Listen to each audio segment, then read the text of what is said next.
Hey, what's up? My name is Joe and today we are taking a look at some more cheap film. Last video we shot some expired slides, which turned out quite okay, but not that great. But overall it was cheap and we got to shoot slide film, so yeah, it was worth the try. Today we are shooting some expired cinema film. I bought a couple of rolls from 35mm dealer. One of them was the Dealer's V2 500T, which is basically expired Kodak Vision2 film, 500 tungsten-balanced. And one of them was also the Fuji F-64. And yes, I shot cat, go away, say hello and go away, bye. Yeah, so both of those film stocks have one thing in common. Those are just normal ECN2 cinema films, which means they both got like the ramjet layer there, which means you can't just send it in for developing in your normal lab. Except it accepts ECN2 films, but that's kind of unusual. What is a ramjet layer if you never had heard that term before? It basically just protects your film when it's used in video production, what this kind of film stocks are made for, from scratches and all those stuff. And yes, also it protects against reflections from the backside. So basically the film is brought in there, so the light hits this side of the film, and when it goes through the film, it might reflect from the backside of the camera and goes on that side. So it will cause like some big stars and stuff, or just reflections you can see on the film afterwards. So it's quite ugly, and it's also to protect the film from that. Yes. So, but what do you do if you can't just send your film into your normal lab for C41 developing? Well, you've got like two options. You can either develop it at home in ECN2 chemicals or C41, and you just remove the ramjet layer. There are some recipes online, or also 35mm dealer includes one of those recipes in the order. It's basically you just use some water, and what you also use some baking soda, water and baking soda, and basically that's it. And then you can just scrub off the ramjet layer and then just develop it in ECN2 chemicals, or also you can develop it in C41 chemicals. Or you just look for a lab that supports ECN2 film developing and just send it in there. That's what I did. I sent my films to Optic Old School. I guess you guys know that lab, since they created the new Opticolor, what's it, Opticolor 200? Yeah. They just released that kind of film stock a couple of weeks ago, and so they are kind of popular in the film community, so you might have heard from them. But nevertheless, let's get back to those kind of films. So what are those? Dealer's V2 500T is of course Kodak Vision2, ISO 500T, Tungsten-balanced of course. And since it's quite expired, I had to rate it at around ISO 160, I guess. And yeah, that's what I did. And also F-64 is also quite expired, and I guess I had to rate it at, well, I don't want to lie, but I think at around ISO 32. So I overexposed minimum one stop not even if not one stop more. So I exposed 1 to 2 stops and you should be fine. What did I use it for? I was kind of crazy and just put them out into a real-world test. I used them at my bikepacking trip in Norway at around Ålesund. We've been bikepacking for around 4 days, I guess, and I shot those films in my trusted Leica CL. And well, I got some results with it. Those were kind of interesting, I would say. But you have to take a look yourself. So at first I loaded up the Adidas V2 500T into my Leica CL and started shooting right at the airplane. So overall the quality of the 500T was quite okayish, I guess. I mean, at the beginning you can see those kind of light leaks or whatever this is, which is, yeah, I think it's due to the hand rolling or however they rolled those film canisters, and yeah, I think that is quite usual. And yeah, so the first couple of shots were, yeah, not that great. Then this one is one picture that shows the qualities of that film stock quite nice, quite good. I like the greens that the Kodak Vision2, the Adidas V2 produces. And yeah, I mean, it's quite a nice shot. The colors are punchy. You don't have like the you don't have like a too crazy cold vibe due to the tungsten balance of that film. So yeah, it's overall also good for shooting outdoors at daylight. Yeah, that one, I don't know, I can't focus. There I also can't focus. That one was underexposed. Yeah, same picture. I mean, it's okayish sharp, that film.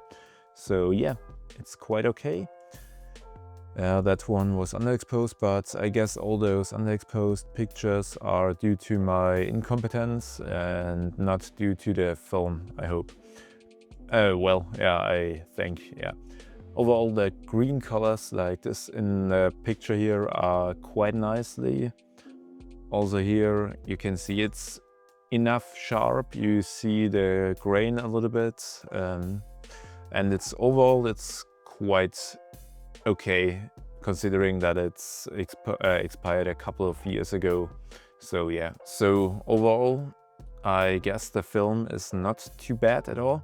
I mean, this is one of my favorite shots of the roll, and yeah, the 500T has some nice colors, and I mean, it tends to go a little bit to the cooler side, but I mean that should be expected due to the tungsten balance of that film. But overall, it's not too bad at all, shooting especially at daytime. I'm just gonna show you a couple of more pictures of that roll that turned out quite nice.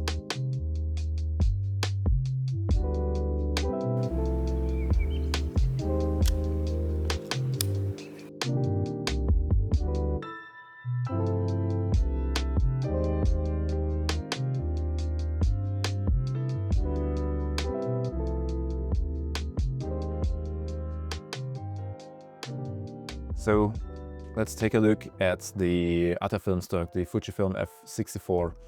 I started shooting that roll after the bikepacking trip. We did like a road trip by car from Norway to Germany back home, and that's where I began shooting that roll. I loaded it up on the ferry, and you see right at the beginning that it has like some weird color stuff going on there. So I guess that is due to the expiry date of that film, and this quite sucks. I mean, it could have been a nice shot, but the color leakage or whatever, I have no idea what it is, but I know that for sure that it should be from the expiry date. So yeah, that's not nice. Yeah, it's going on for a couple of frames, which is not that great. The first nice frame I got in Flensburg. This one doesn't work. There are some expiry things, some weird color stuff going on, and between those pictures. And yeah, but overall, the colors, when it works, like for example, this is also quite shitty. Yeah, but when it works, I mean, this picture here, it kind of works, but on the right hand corner you got like a ugly colorish thing, but overall this is quite hidden behind those stuff, so it kind of is okay. But if it works, it looks quite nice, and it's also quite sharp. I mean, if you zoom in, you can see a lot of detail, and for a film stock that is expired quite a long time ago, it's not too bad.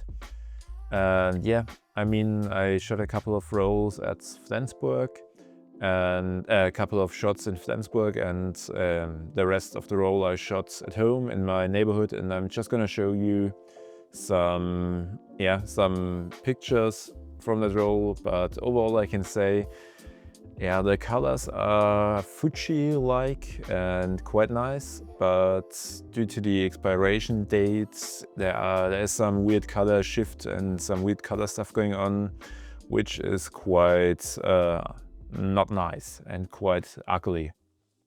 So yeah.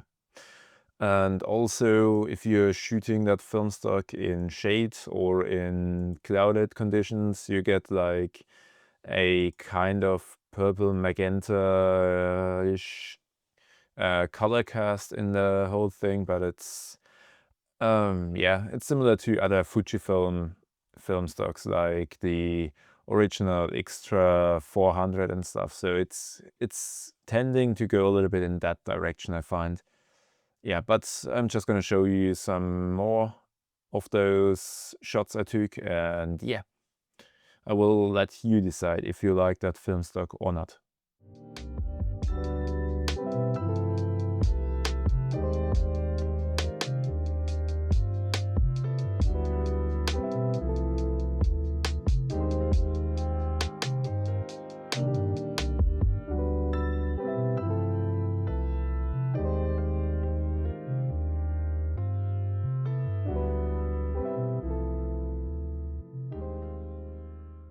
So overall, what is my verdict on those two film stocks? Well, I paid, I guess, €7.50 for the F-64. Yeah, which was not worth it, I would say. It just had too many problems with the weird color going on and stuff, so I kind of think it's not worth it. And I paid for the Adidas V2, I paid exactly €6.50, but it was on sale. Now you pay also €7.50, which is quite okay, I would say. I mean, the colors were nice. If you can focus, your shots might also be quite sharp. I mean, you have to use it as like a ISO 100, ISO 160 film, so you don't get the speed out of it. But overall, it's quite okayish. But you have to be aware that you have to pay a little bit more for getting it developed, or you have to develop it yourself at home and have to remove the ramjet layer. So it's one more additional step in developing, and yeah, that might be a little bit more work for you, and you don't want to do that work, so you have to be aware of that. But overall, I would recommend shooting the Adidas V2 500T, but I wouldn't recommend shooting the Fuji F-64. Well, maybe. I mean, you saw the look. It's a kind of a special look the Fujifilm cinema stock has.